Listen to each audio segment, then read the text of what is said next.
Welcome back to our channel. In this tutorial, we'll show you how to reset your Discord password if you've forgotten it.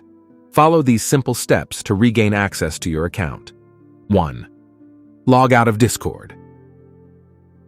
If you are currently logged into Discord but have forgotten your password, you will need to log out first. You can't reset your password while logged in because you need the current password to change it. 2. Enter your email.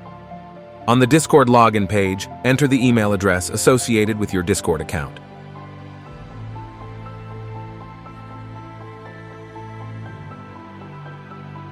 3. Click on Forgot Your Password.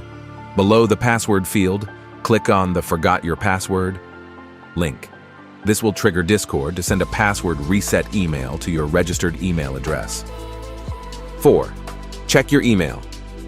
Open your email inbox and look for an email from Discord. This email will contain a link or a code to reset your password.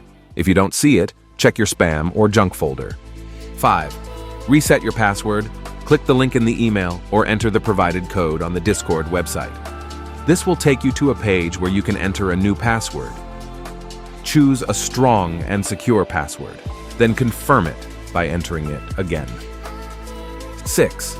Log back into Discord.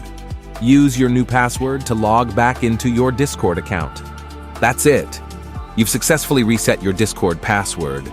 If you found this tutorial helpful, don't forget to subscribe to our channel for more useful tutorials.